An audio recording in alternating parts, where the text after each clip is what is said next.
impacto, un joven albañil fue acribillado. 20 impactos de bala terminaron con su vida luego que 4 encapuchados lo acribillaran en las últimas horas aquí en la capital de la República. Tony Munguía, Patrulla TN5, buenos días. Noticia de impacto. Buenos días, muy buenos días, Ramón. Es un gusto saludarle a esta hora del día cuando son las 5:49. Reportamos este hecho violento registrado en el sector de la Travesía. Y estamos hablando de un total de 3 muertos en distintos sectores de la capital. Escuche muy bien, 3 muertos en tan solo una hora se ha reportado en el Distrito Central. Estamos hablando de la colonia Travesía y también en la colonia Suyapa. Nos enfocamos en este joven porque según la Dirección Policial de Investigaciones, alrededor de 20 disparos de arma de fuego le han perforado a esta persona de 32 años de edad. Se trata de un joven albañil. Veamos a continuación los detalles a través de la patrulla TN5 de la capital.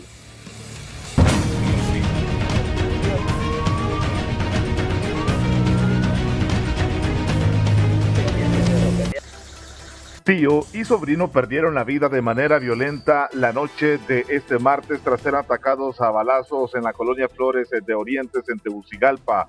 El hecho ocurrió cerca de una parada de buses del sector donde equipos de la Dirección Policial de Investigaciones realizaron las pesquisas y el levantamiento correspondiente para esclarecer el crimen. Las víctimas fueron identificadas como Denis Omar Hernández Flores y su sobrino Héctor Ariel Hernández, de 32 años, conocidos por dedicarse a la recolección de basura en la zona. De acuerdo con información preliminar, Denis Omar fue trasladado con vida al Hospital Escuela, sin embargo murió cuando iba a ser intervenido quirúrgicamente para extraerle las balas que recibió durante el ataque. Autoridades indicaron además que en el lugar no se observaron cámaras de vigilancia que ayuden a identificar los responsables. Un joven albañil fue asesinado a balazos la noche de este martes frente a un campo de fútbol en la colonia La Travesía en Tegucigalpa. La víctima fue identificada como Axel Odair Padilla Cáceres, de 24 años, originario en la colonia La Sosa, sector La Lomita. Según el informe preliminar de la Dirección Policial de Investigaciones, el cuerpo presentaba aproximadamente 20 impactos de bala en distintas partes del cuerpo, principalmente en el tórax, espalda y extremidades. De acuerdo con el relato de testigos y familiares, el joven fue atacado por al menos 4 hombres encapuchados, quienes se le dispararon en repetidas ocasiones y posteriormente huyeron a pie con dirección hacia la colonia La Sosa. Un vecino alertó a la familia, quienes al llegar al lugar confirmaron que la víctima ya no presentaba signos vitales. En la escena del crimen, las autoridades levantaron múltiples casquillos y manejan como principal hipótesis un posible hecho vinculado al crimen organizado bajo la modalidad de sicariato. La Dirección Policial de Investigaciones capturó a un presunto integrante de la banda delictiva Los Millonarios, conocida por dedicarse al robo, desmantelamiento y comercialización ilegal de vehículos en distintos puntos del país. El detenido, identificado con el alias de El Payaso, de 29 años de edad, es señalado como uno de los presuntos líderes de la estructura criminal. La operación fue ejecutada por agentes del Departamento de Delitos contra la Propiedad, quienes mediante labores de inteligencia y seguimiento lograron ubicar y detener al sospechoso en una zona montañosa del sector de Río Hondo, en el Distrito Central, donde además se desmanteló un taller clandestino utilizado para estas actividades ilícitas. Según las investigaciones, la banda utilizaba herramientas especializadas para vulnerar sistemas de seguridad y alterar las características originales de los vehículos, cambiando color, serie de motor y chasis, para posteriormente comercializarlos en los departamentos como Olancho y La Paz. Una parte del muro perimetral de la Universidad Pedagógica Nacional Francisco Morazán colapsó anoche por causas aún no determinadas, generando alarma entre quienes transitan por la zona. Los bloques de concreto cayeron a un costado del Boulevard Fuerzas Armadas en Tegucigalpa, representando un riesgo para conductores y motociclistas que circulan por este concurrido sector. Hasta el momento no se reportan personas heridas mientras se evalúan los daños y las posibles causas del colapso. Mientras tanto, un incendio arrasó con una vivienda y dejó a una familia sin su casita. Terrible noticia allá en San Pedro Sula. Patrulla TN5, Kenia Chinchilla, buenos días. Muchas gracias. Buenos días, licenciado Ramón Matute, televidentes de Telenoticias. Así es, y es que las altas temperaturas aquí en la zona norte del país están provocando este tipo de accidentes con el calentamiento de los cables. Así que mucha precaución a las personas aquí en San Pedro Sula. Vamos a ver el resumen de esta y otras noticias que se han registrado aquí en el Valle de Sula. A continuación, la patrulla TN5 por nuestro compañero Cristian Cerón.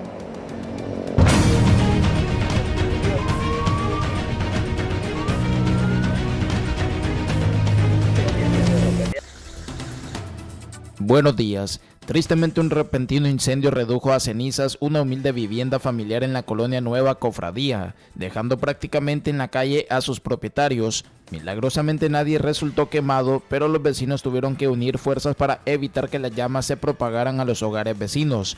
De momento no hay una versión de cuál fue la causa que provocó ese terrible incidente, pero lastimosamente esa familia queda desprotegida. La información se desplazó hacia la carretera que cruza por la aldea 36 del municipio de El Progreso, sitio donde el conductor de un carro pick-up vivió instantes dramáticos al colisionar con un camión, quedando su automotor destruido por la parte frontal. Afortunadamente no hubo pérdidas humanas que lamentar.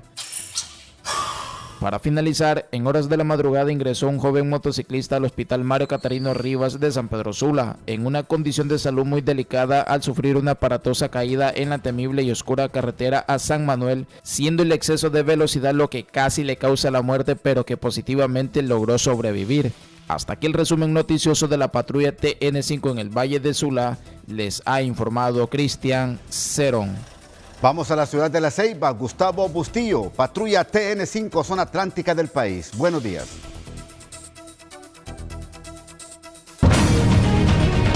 Gracias. Buenos días, licenciado Ramón Matute. Como siempre es un placer saludarle a esta hora de la mañana desde la ciudad Puerto de La Ceiba en materia de información. La patrulla TN5, elaborada por nuestro compañero Luis García, destaca la muerte de un hombre de oficio guardia de seguridad, quien según investigaciones fue alcanzado por sujetos armados. Acto seguido le dispararon en reiteradas ocasiones y luego le prendieron fuego a su cadáver. Es lo que podemos informar.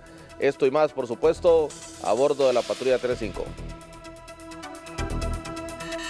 Damos comienzo a la patrulla TN5 correspondiente a este miércoles desde el municipio de San Francisco, Atlántida, donde un guardia de seguridad identificado como Noé Isaías Toruño, de 35 años, murió de forma violenta luego de ser interceptado por varios sujetos. El cadáver del ahora occiso fue remitido hasta medicina forense para su respectiva autopsia de ley.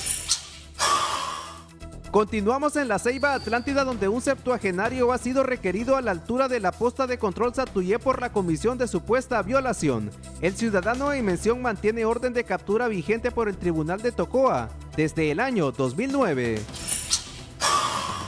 Y culminamos en las ciudades de Tocoa y Sabá, Colón, donde funcionarios policiales capturaron de forma simultánea a 3 ciudadanos en poder de diferentes sustancias ilícitas, entre ellas supuesta marihuana, cocaína y crack. Luego de su aprehensión fueron remitidos hacia el Ministerio Público para la continuidad de su proceso. Con esta serie de hechos finalizamos este resumen de la patrulla TN5. ¡Feliz 20 de mayo!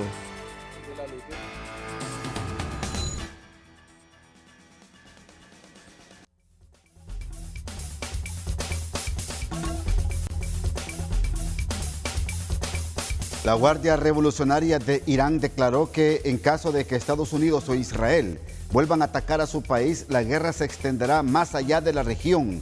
El comunicado fue difundido el día de hoy miércoles en el sitio oficial Sefa News e indicó que pese a la ofensiva realizada con las capacidades de los 2 ejércitos más costosos del mundo, Irán no ha desplegado todo el poder de la revolución islámica. El texto afirmó que si la agresión se repite, la guerra regional se extenderá mucho más allá de Medio Oriente y advirtió que los golpes devastadores de Irán caerán en lugares inesperados. Señaló que Estados Unidos e Israel no han aprendido de sus derrotas estratégicas y que Irán mostrará su fuerza en el campo de batalla.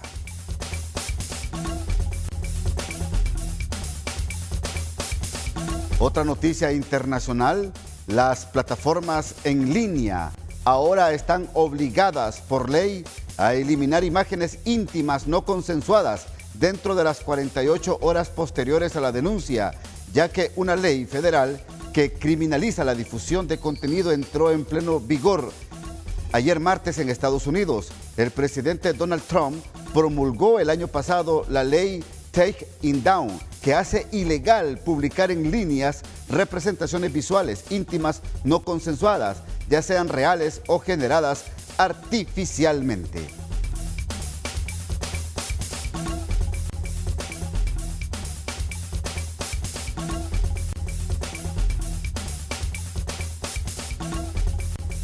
...800 puntos de calor y también fuego activo en varias partes del territorio nacional ha detectado la observación de la NASA en el territorio hondureño. El experto César Quintanilla nos cuenta a continuación esta noticia y también nos da las condiciones del tiempo para las próximas horas.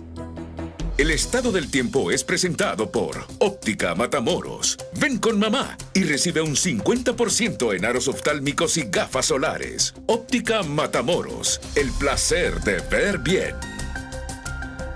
Hola, ¿qué tal? Siempre es un gusto saludarles. Seguimos monitoreando paso a paso el desarrollo del fenómeno del Niño y específicamente queremos explicarles que en los próximos días se va a dar un ascenso de vientos cálidos desde el Pacífico ecuatorial y eso servirá como un acoplamiento con la atmósfera y comienza el desarrollo de este fenómeno que podría ser de mucho impacto en todo el planeta, justamente por la magnitud del fenómeno. Para estas próximas horas, pues vamos a continuar con temperaturas elevadas y específicamente este anticiclón sobre el Golfo de México que está enviándonos pues vientos muy cálidos hacia nuestro territorio y también pues las sensaciones térmicas se elevan por esta cantidad de focos de calor que tenemos de 898 que ha reportado el mapa NASA en las últimas horas en todo el territorio hondureño. Entonces llegan vientos del este, llegan vientos del suroeste a nuestro territorio y eso pues genera que las temperaturas continúan altas y en sectores como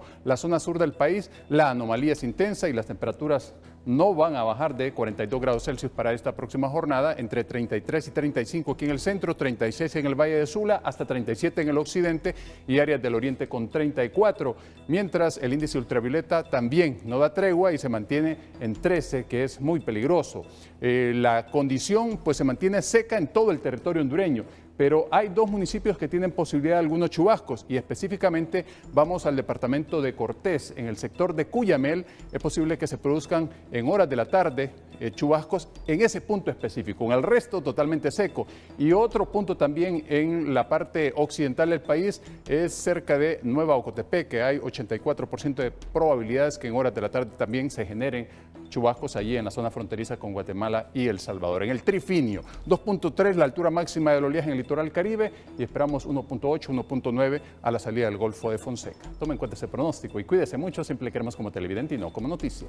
Que la pasen bien.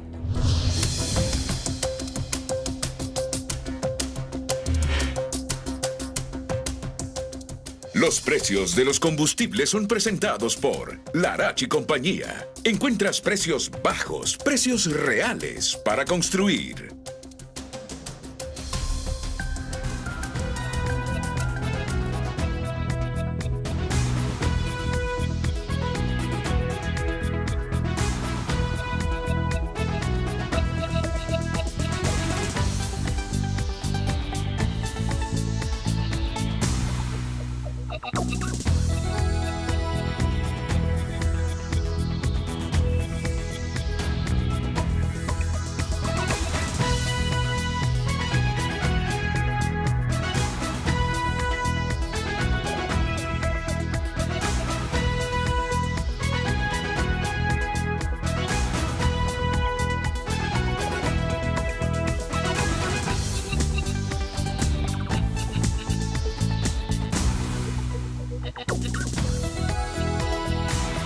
Positiva es presentada por Banco Cuscatlán.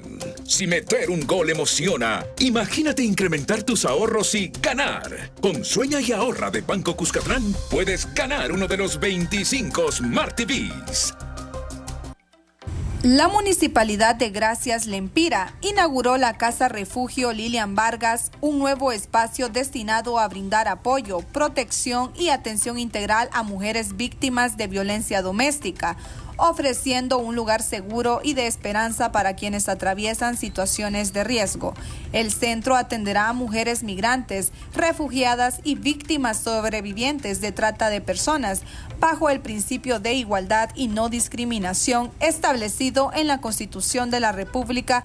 La iniciativa fue impulsada por el alcalde de Gracias, José Cálix, en coordinación con la Secretaría de Asuntos de la Mujer. El alcalde reiteró que este espacio busca convertirse en un refugio funcional y permanente de protección para las mujeres. Que esto sea realmente funcional, que dé fruto, que sea este lugar donde las mujeres derramen su última lágrima, porque no podemos seguir permitiendo lo que esta ciudad le ha hecho a muchas de mujeres. Por su parte, la ministra de la Secretaría de Asuntos de la Mujer, Nolvia Herrera, expresó que este proyecto representa más que una infraestructura. Que representa mucho más que una infraestructura. Representa una decisión política, humana, que le dice a las mujeres, no están solas. El Estado y este gobierno local los protege. En definitiva, esta apertura representa un avance significativo en la garantía de los derechos humanos de las mujeres. Les informó Samari Alvarenga para TN5 Matutino. Noticia de impacto. Noticia de impacto. Noticia de impacto. Lo está aclarando la Federación Nacional de Agricultores y Ganaderos de Honduras, la FENAC. No existe escasez de carne de res en el territorio hondureño. Hay suficiente ganado para destace. Lo que pasa en el mercado es pura especulación de comercializadores que pretenden hacer incrementos injustificados al precio de la libra de carne de res. María Fernanda Rodríguez, vamos con usted. Buenos días. Noticia. Buenos días, Ramón. Así como usted lo dio a conocer, nos acompaña el director de FENAC, José Chacón, porque se ha alertado de que va a haber escasez de carne. Va a haber escasez de carne porque supuestamente los productores dicen que hay suficiente ganado. Sí, bueno, definitivamente son temas que tienen que ver con el libre mercado, ¿verdad? O sea, la escasez que de una u otra forma se está mencionando en este momento es precisamente porque hay compradores que vienen desde la República de Guatemala y México para poder llevar ganado hacia esos lugares, ya que el precio de esos países es mucho mejor que el precio que nosotros estamos pagando, ¿verdad? O que se compra el ganado aquí en Honduras. En este momento pues es un boom, ¿verdad? La carne a nivel mundial. Países, por ejemplo, como Estados Unidos tienen problemas con el tema de la carne y lógicamente están llevando carne de todo Centroamérica. Con respecto a Honduras, el problema es definitivamente, ¿verdad?, que hay compradores que se están llevando el ganado y ahí es donde tenemos que tomar algunas medidas, ¿verdad?, para poder lograr que el ganado que se necesita en nuestro país se quede acá para poder suplir todos los mercados nacionales. ¿Pero va a haber escasez aquí en Honduras? Mire, escasez no creo que haya definitivamente porque tenemos nosotros suficiente ganado, las fincas están produciendo, lógicamente hay zonas complicadas, ¿verdad? Como la zona sur, ¿verdad? Que es una zona bien complicada y que se han dado alertas en este tema, pero las zonas productivas como Lancho, Paraíso y Oro, ¿verdad? Y el resto del país no tiene este problema y ahí sí hay producción. ¿Cuánto sale de ganado y por dónde está saliendo ese ganado? Bueno, en realidad, mire, son datos que usted no puede manejar porque es ganado que está saliendo por contrabando, ¿verdad? La mayor parte, casi el 80% del ganado que sale de nuestro país o más que eso sale por contrabando, o sea, no puede tener usted control sobre ese tema. Sin embargo, sí es una gran cantidad, ¿verdad?, de ganado. Estamos hablando, ¿verdad?, de que podrían ser más de 5,000 animales diarios, ¿verdad?, que pueden salir de nuestro país pero mucho de eso no tiene ningún tipo de control porque no pasa por fronteras, y si pasa por fronteras, ¿verdad?, pasa por lugares que no son los correctos. Entonces no tenemos control en ese sentido. ¿Cuáles países son los principales que usted está exportando este ganado? Guatemala y México. De hecho, nosotros tenemos un protocolo de exportación hacia México y... ¿Cuántas cabezas de ganado están saliendo del país? Más o menos para México le salen unas 5 jaulas, aproximadamente 6 jaulas al mes, ¿verdad?, en este momento. Y lógicamente aproximadamente pueden salir unos 800 cabezas de ganado que van directamente para México. ¿De cuánto precio estamos hablando? Bueno, mire, el mercado mexicano es un mercado de casi 70 millones de dólares, ¿verdad?, que se puede utilizar. De hecho, es una gran oportunidad para el sector productivo ganadero utilizar el mercado mexicano, ¿verdad?, para poder de esa manera fortalecer la producción nacional. Pero igualmente hacemos el llamado, ¿verdad?, para que también nosotros dejemos ganado para Honduras y no crear una crisis, ¿verdad?, como posiblemente se está viviendo ahorita con los mercados nacionales. ¿Quiénes podrían estar involucrados en este contrabando de ganado? Es que ya ese es un tema de los guatemaltecos, ¿verdad? O sea, el guatemalteco lo que hace es comprar ganado y lo lleva por punto ciego, ¿verdad?, para no pagar todo lo que son los impuestos que necesitan. No pagan lo que es el impuesto al Fondo de Competitividad, no pagan los impuestos al SENASA, no paga absolutamente nada, sino que saca el ganado, ¿verdad?, y lo lleva por puntos ciegos. O sea, ese es el contrabando que se da, pero ya no es de los hondureños, sino que es de guatemaltecos. ¿De cuántos departamentos estamos hablando de que está saliendo este ganado? De todo el país. Los guatemaltecos compran en todo el país, ¿verdad? O sea, el guatemalteco compra desde Nicaragua, pasa por Honduras, todo lo que es el territorio nacional, lo monta jaulas y lo lleva hacia Guatemala. ¿Ustedes tienen hoy reunión? ¿Se va a hablar de este tema? ¿Se va a hablar de este tema? Claro que sí, y vamos a tomar algunas decisiones, no decisiones, ¿verdad?, sino algunas recomendaciones para el gobierno, ¿verdad?, y de esa manera poder de una u otra forma tener la seguridad de que no vamos a tener falta de carne en los mercados nacionales. ¿De cuánta pérdida estamos hablando ya que se está haciendo este contrabando de ganado? Es que no hay pérdida, el contrabando más que todo es salida de ganado que no paga sus impuestos, pero no tenemos pérdida, más bien tenemos ganancia. El productor sí está ganando, pero el gobierno ¿cuánto pierde por impuestos? No le podría decir porque ahí tendríamos que ver, ¿verdad?, cuántos animales son los que salen de nuestro país, cuánto es lo que están comprando los guatemaltecos y cuánto es entonces el impacto fiscal, ¿verdad?, que eso representa. Como ustedes ganaderos, ¿qué le proponen al gobierno? Bueno, en realidad en este momento nosotros no tenemos ningún problema con respecto a lo que es la inversión, ¿verdad?, que se está haciendo por parte del productor. Más bien instamos a los productores a que sigan invirtiendo, a que utilicemos ese tren que está pasando ahorita de buenos precios en la carne, ¿verdad?, y poder suplir no solamente el mercado nacional, sino el mercado mexicano y aprovechar la cuota que nosotros tenemos de exportación para que nos tenemos de acuerdo al Tratado de Libre Comercio, que podemos hablar de más de 500 toneladas métricas de carne de exportación hacia Estados Unidos. Bueno, muchísimas gracias al ingeniero Chacón, porque también llamarle al hondureño también de que escasez no va a haber de carne aquí en Honduras porque hay suficiente ganado. Retorno con usted, Matute, buenos días. Bueno, aparte de la escasez, lo que ha revelado don José Chacón esta mañana es terrible. Terrible. Póngamelo en pantalla, por favor, a don José Chacón. Dice don José Chacón, director ejecutivo de la FENAC. 5,000 o 500. Quiero que me aclare el dato.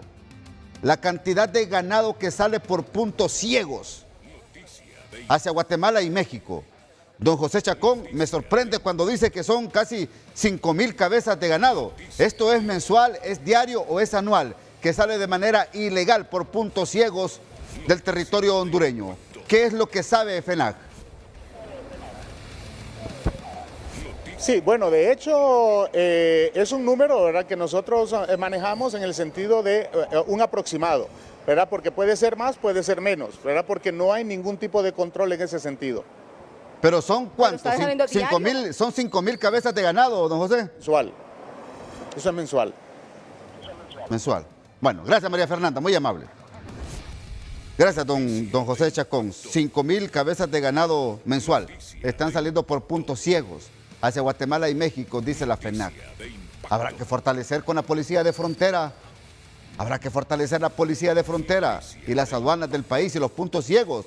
Meter ahí a las Fuerzas Armadas de Honduras para que hagan estas investigaciones. El tráfico ilegal de ganado, se lo están llevando el ganado de Honduras.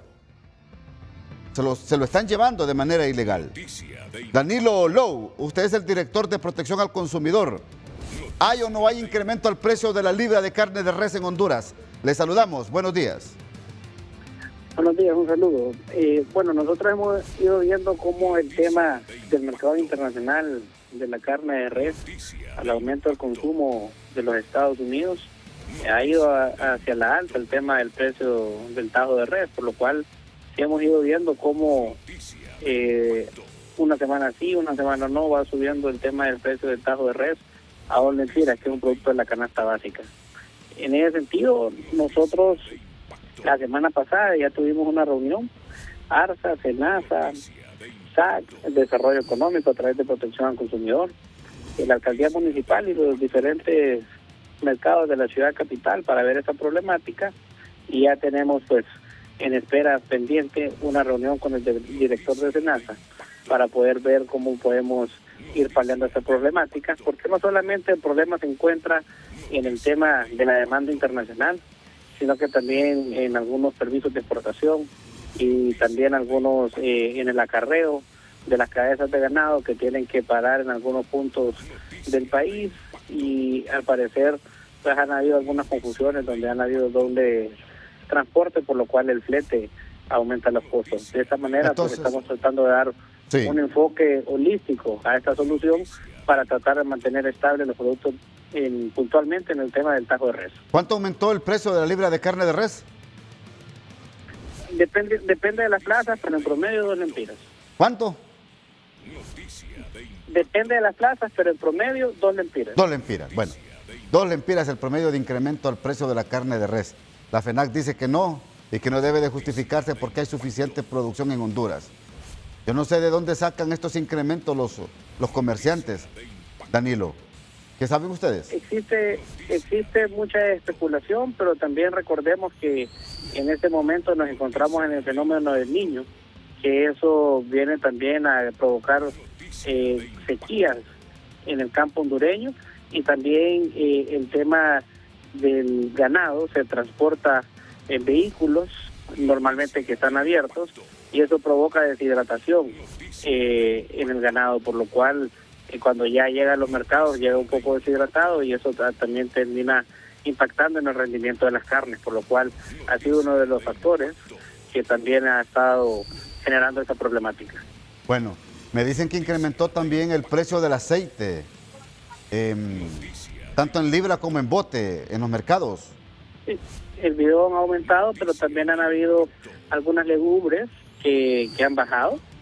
Hemos visto cómo las legumbres también han bajado de precio durante esta temporada, y así miramos cómo algunas semanas algunos productos suben y otros productos bajan.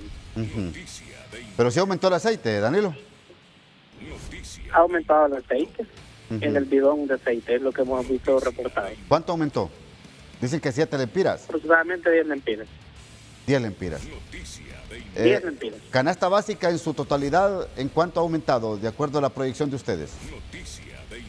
Ha aumentado un 3.5% interanualmente, lo que equivale aproximadamente 245 lempiras. Danilo, ¿usted cree que sean 245 lempiras que haya aumentado la canasta básica familiar? Bueno, yo le comento estos datos, son los datos que podemos ir en el momento que usted desee a verificarlos a las ferias y los mercados, y en base a los reportes que nosotros hacemos todas las semanas. Esas son las estadísticas. Nosotros contamos con nuestros inspectores haciendo este levantamiento de precios, y son verificables estos datos. Estos mismos datos se los pueden verificar en la Feria del Agricultor, en Mercados Rápidos, en Mercado Nacional Belén, ya que esos son los lugares donde nosotros vamos a recolectar los precios.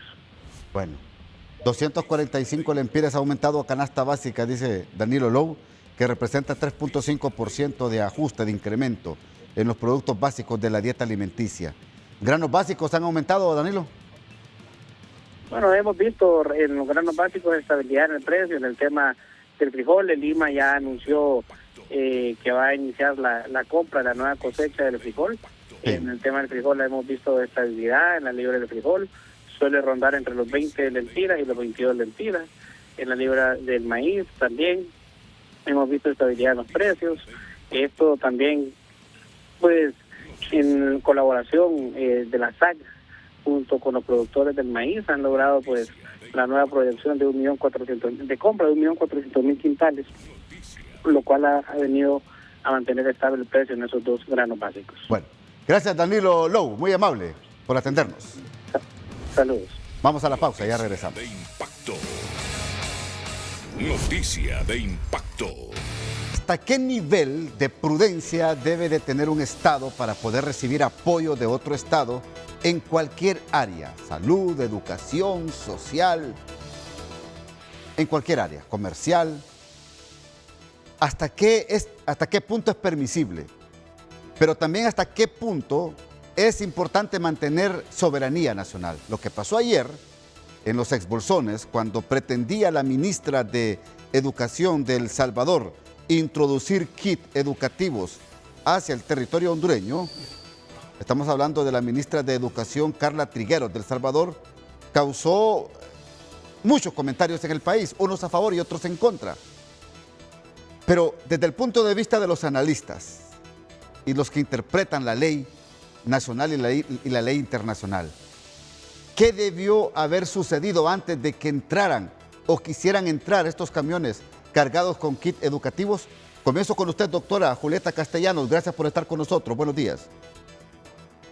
Muy buenos días, licenciado Matute. Gracias por la invitación a hablar de un tema que realmente es sensible por el contenido de la colaboración o cooperación y también por la forma como trataron de introducir este material educativo. La información que tuvimos a primera hora era un poco confusa, pero en el transcurso ya de las horas se ha ido más o menos aclarando el contexto en que se dio. Para el caso, no sabíamos si eran escuelas que estaban del lado salvadoreño, donde habían niños hondureños, o viceversa. Se ha aclarado que son escuelas que están en los bolsones, que entraron en el litigio por la guerra Honduras-El Salvador y que por sentencia de la Haya quedaron del lado de Honduras en la sentencia de 1992. De hecho, también hemos conocido por parte de Migración que no hubo ingreso del personal que venía con uniforme militar, incluyendo a la señora ministra, que es mayor de Educación, que es mayor del Ejército de El Salvador y que es la que estamos viendo en este momento en pantalla. Se aclaró por parte de funcionarios de la Cancillería o de la Cancillería hondureña que para el ingreso de personal y de equipo, en las cantidades que estaban entrando, porque hemos visto camiones llenos de cajas, pues eso requiere de un protocolo especial y además que la vestimenta que usaba parte del personal que quería ingresar era militar y que para eso se requiere de protocolos especiales. Es importante que la información trascienda con transparencia, porque así uno se puede hacer una valoración. Como docente que he sido, lo primero que me pregunté es qué tipo de material educativo viene, porque pues obviamente los programas de estudio de Honduras son diferentes a los programas de estudio de El Salvador y el material educativo debe estar en consonancia con los programas de estudio. Si son cuadernos, si son lápices, pues ese es un tipo de material educativo que es para cualquier país, pero si ya eran textos, si eran libros, si era otro tipo de contenido, pues obviamente, o si eran mensajes sobre el país, sobre la idiosincrasia de El Salvador, pues eso obviamente ya es otro tipo de material que debe pasar por la aprobación del Ministerio de Educación de Honduras. Es un tema complejo porque no tenemos toda la información, pero sin lugar a dudas la explicación que ha dado la Cancillería de Honduras es coherente, es consistente en el sentido de que toda entrada de ayuda de un país a otro pues requiere de protocolos. Ahora, atendiendo la normativa internacional, sí. Y no es que un país decide enviar material porque aunque sea con buena intención no pueden saltarse las normas que tiene que haber de las relaciones entre países y que obedece a los protocolos internacionales. Ahora, ¿qué pasa con lo que ambos países ratificaron? Estamos hablando de la Convención sobre Nacionalidad y Derechos Adquiridos. Ahí en esos exbolsones, muchos que quedaron en territorio hondureño siguen diciendo que son salvadoreños. Aunque el fallo de La Haya del 92 ya estableció la territorialidad de Honduras y del Salvador. Pero esta aplicación de la Convención sobre Nacionalidad y Derechos Adquiridos, ¿cree usted que ya es tiempo de que los estados le informen oficialmente a su población que dependen única y exclusivamente de las constituciones de la República de cada nación, doctora? Bueno, no es realmente mi formación, sí. el tema de relaciones internacionales, pero obviamente no es un territorio co-gobernado sí. entre los dos países, es un territorio que quedó bajo la jurisdicción de un país, y si quedó bajo la jurisdicción de Honduras, la normativa que prevalece es la hondureña. La nacionalidad salvadoreña para los que habían nacido en esos territorios o los hijos que hoy siguen naciendo y que tienen derecho a esa nacionalidad, le es válida para los derechos si ellos vivieran en El Salvador o para acceder, digamos, a beneficios como ciudadanos salvadoreños cuando vayan a ese país.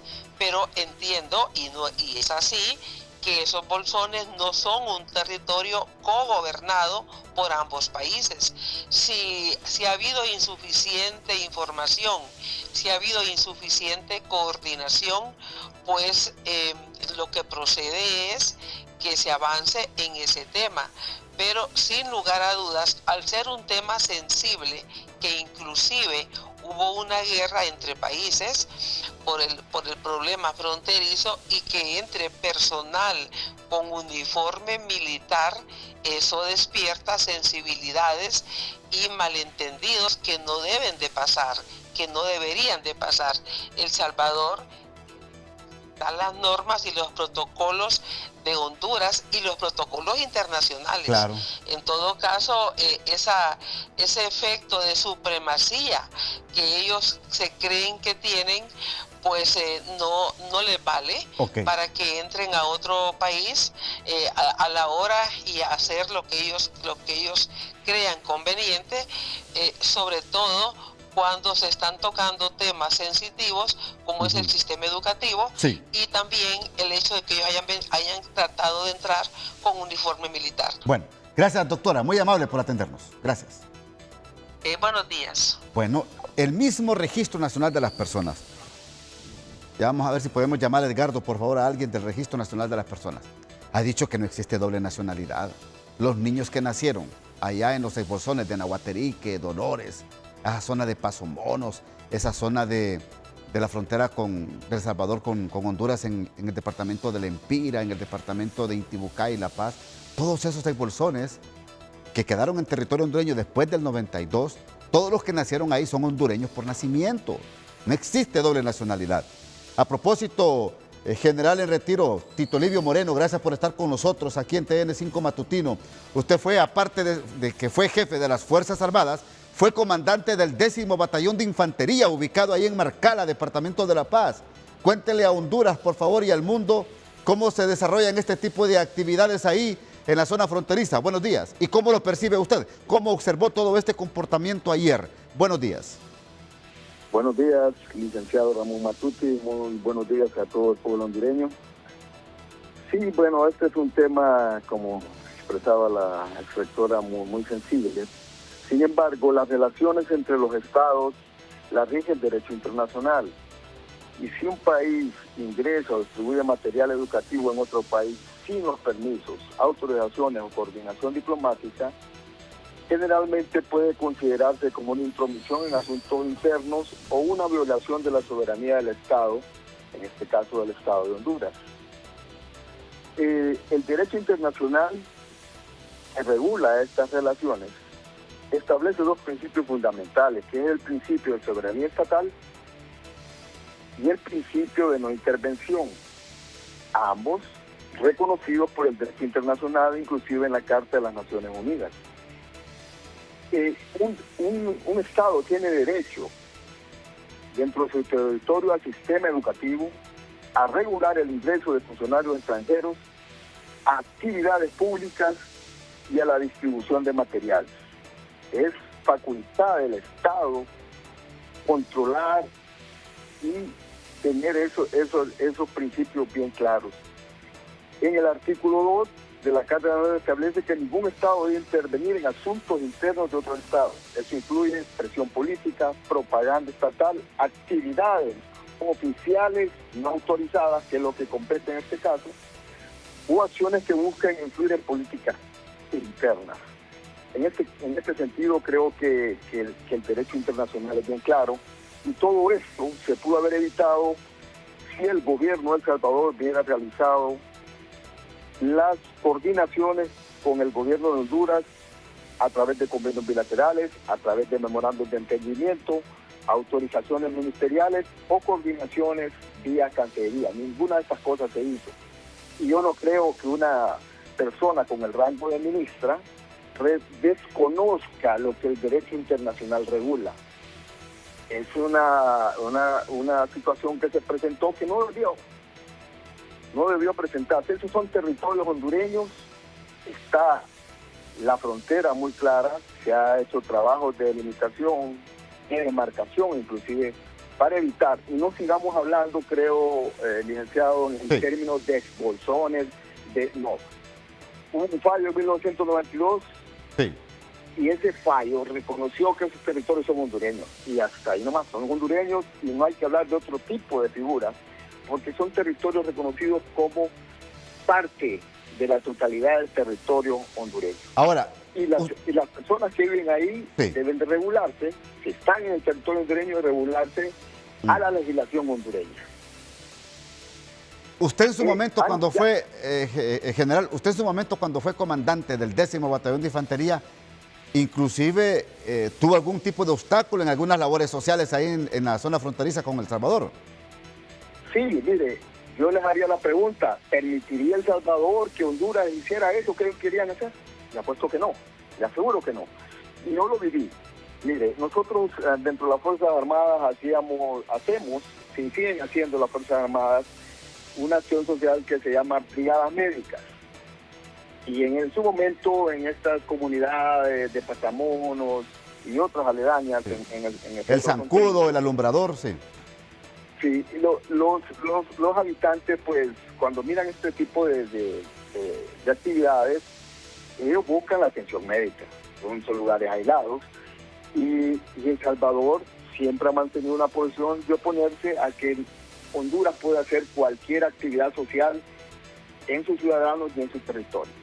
Inclusive, hasta actividades culturales. Una vez le denegaron el acceso a un grupo artístico que iba en una actividad cultural a El Salvador, porque dijeron que no se había coordinado, lo mismo que estamos hablando, y que no se había hecho las coordinaciones necesarias para que ese grupo musical, oiga bien, pudiera ingresar a El Salvador. Le negaron la entrada.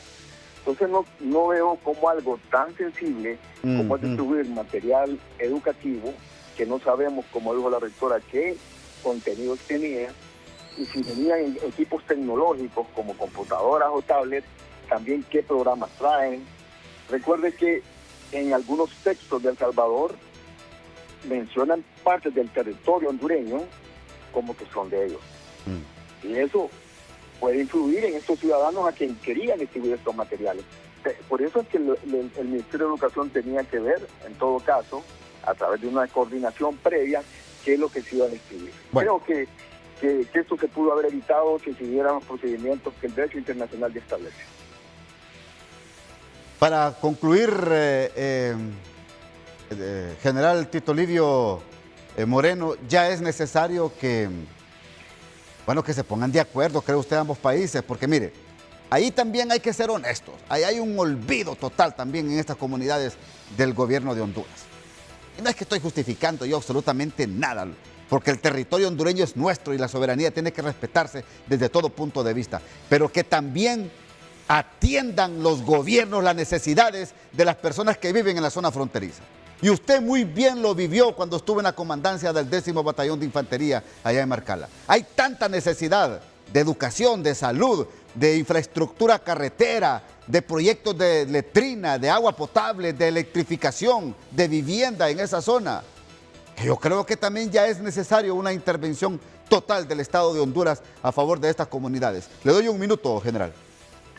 No, de acuerdo con usted, licenciado, creo que debe haber más presencia estatal en estas áreas. Sabemos que hay muchas necesidades en educación, en salud, principalmente en estas dos áreas que es básica la salud en ese sector, y sabemos que muchos de nuestros compatriotas van a asistencia médica al interior de El Salvador. Eso es conocido, por eso es importante que se fortalezcan las instituciones que deben de velar por estos derechos de nuestros ciudadanos. Bien, gracias. Quiero decir algo más, licenciado, un temita más. Mire, esta funcionaria que venía uniformada y que venía seguramente que tenía que traer escoltas armadas, hasta eso es una violación, porque las regulaciones, solo el Congreso Nacional puede autorizar que entren tropas extranjeras a nuestro territorio.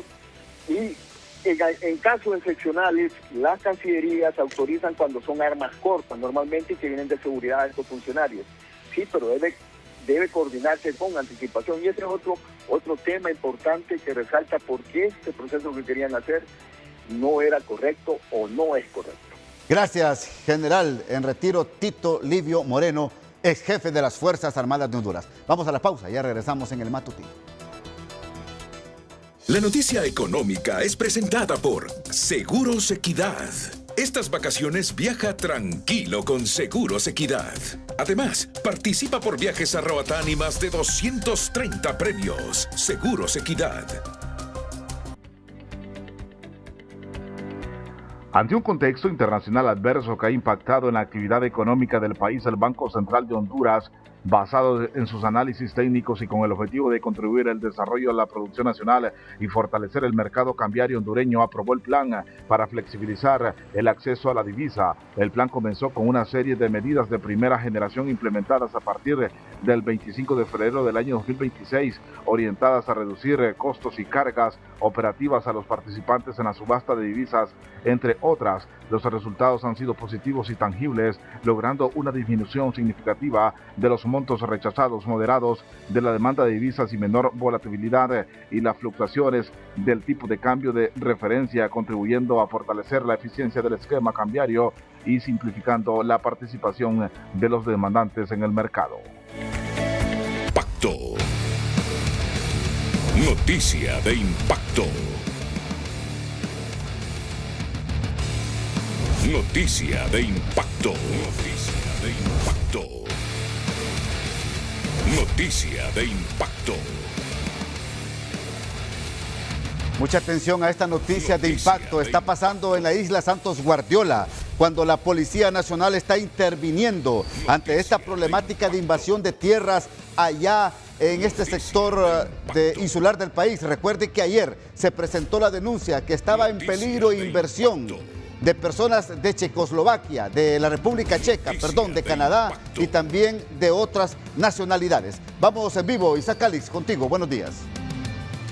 Buenos días, Ramón Edgardo Matute, televidentes de Pena 5 Matutino. Efectivamente, la Policía Nacional ha montado operativos en el eje carretero que conduce al sector de Diamond Rock y Payapey, que es donde se está llevando en estos momentos este conflicto de propiedades que la familia McLaughlin está reclamando como suyos y que también los inversionistas extranjeros compraron de buena fe y que mantienen títulos y que mantienen también registros catastrales a su favor.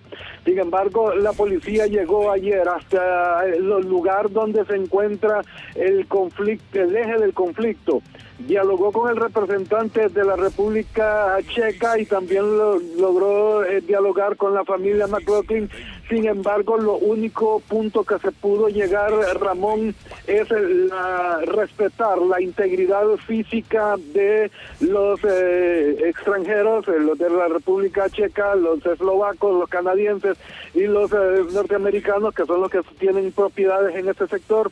Solamente se llegó a que se respetara la integridad física e inclusive que también se respetara la infraestructura o la vivienda donde ellos habitan, ya de que se había mencionado que también hasta las viviendas donde estaban habitando pues iban a tener que desalojarlas.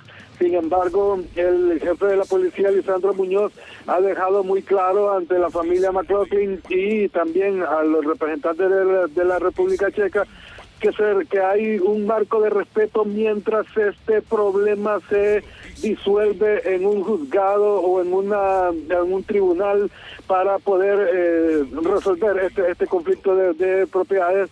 Sin embargo, lo último que tenemos, Ramón, es que el representante de la República Checa va a salir del país, va a abandonar de momento la vivienda, no se siente seguro, no hay un ambiente de seguridad porque ha mencionado de que pueden cambiar de un momento a otro los representantes de esta familia, y los representantes estadounidenses pues han decidido también dejar de momento las propiedades y esperar que la justicia o el gobierno de la República intervenga ante esta situación. Esto sí pone también en peligro nuestra seguridad jurídica y sobre todo la inversión que se necesita en ese municipio de Santo Guardiola. Bien. Gracias al periodista Isaac Calix por esta agilidad informativa allá en Roatán, Islas de la Bahía. Hasta aquí el noticiero. Que pasen todos un feliz y bendecido miércoles.